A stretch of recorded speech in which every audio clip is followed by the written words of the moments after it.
Alright, so let's check out this video. It's a short video, so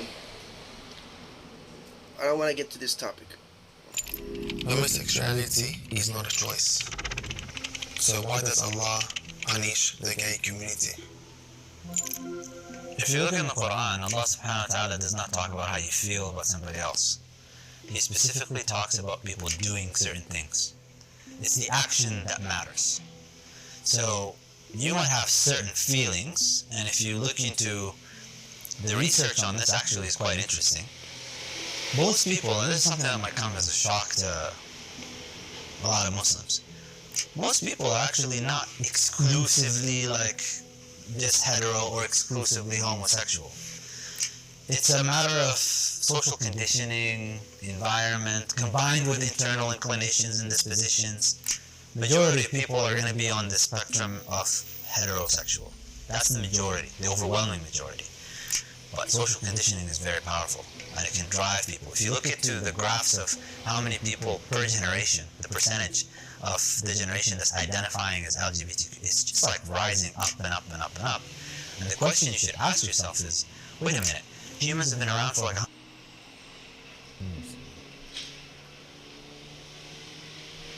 Millions of years.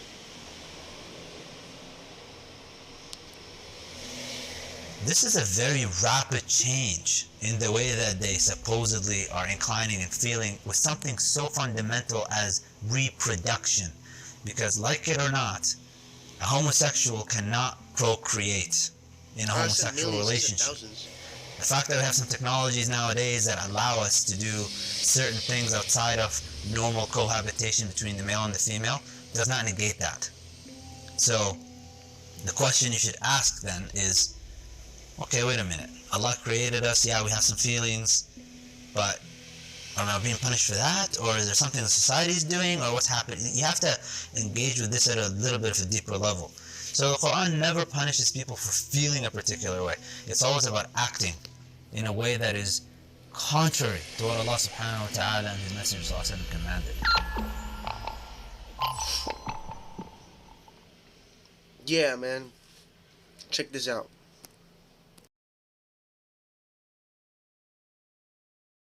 So what I'm gonna do is I'm gonna do some topics. My first topic is gonna be gay adult, a gay young boy. What really bothers me is you shouldn't be encouraging a young person to feel an action towards his feelings. You shouldn't act towards a feeling.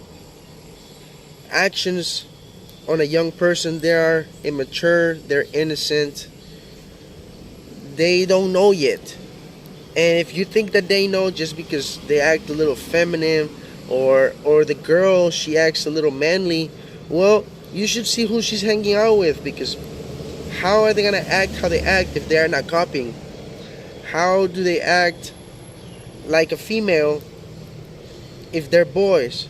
Maybe they have too many sisters. Maybe they need their dad around.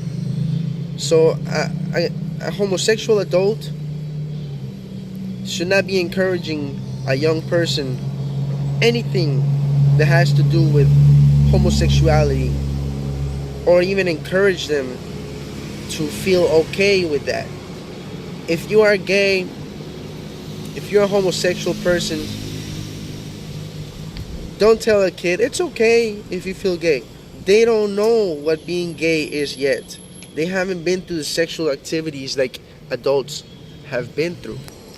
Once you go through a stage of sexual abuse, and then you start discovering that it's too late to erase that, then maybe a person has the option to decide what happened wrong and what's right.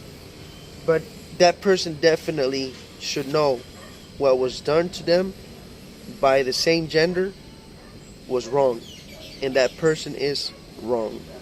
So you should not definitely, if God exists or God doesn't exist, if you believe or not believe that there is God, that's incorrect. You definitely know that that person was encouraged, was tricked, was trapped into that type of world. So I don't see what's right there. Nothing right. No. My topic number 2 is this one. If you ask a woman, do you think that Jesus is attractive? I've done it. I've asked people. I've asked women, do you think Jesus is attractive? What do they answer? Jesus is an attractive man. And I've asked other women, and they actually don't mind a guy with long hair. The image that our generation puts about Jesus, he looks like a white male, long hair. He's not scrawny skinny. He is decent skinny, but he's not obese. He's not fat. And I wouldn't think that Jesus was an ugly man. I would think Jesus was a handsome man. But let's get to this point of view. This seeing Jesus as an attractive male.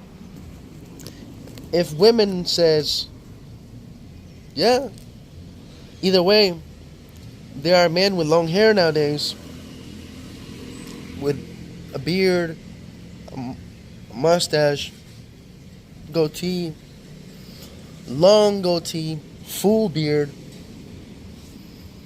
and they are attractive men. So we are not that far away from looking like a Jesus image of a male.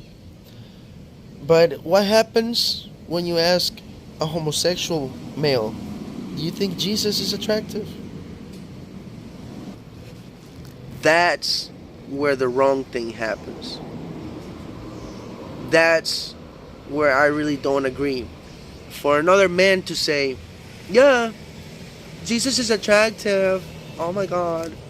Nah, bro, please don't say that just because you have feelings for men. That's where you're wrong. That's where all the bad things starts happening. Do you think that God wants a heaven with people that are attracted to his son? I don't think so. I don't think so, to be honest with you, no. If Mary Magdalene could have been attracted to Jesus, it's okay. Either way, I think he denied sexual interaction with her. I don't think that Jesus had kids and had relationships with women because he was a perfect man. He didn't have lust. He didn't have that carnal lust. He didn't have that eye.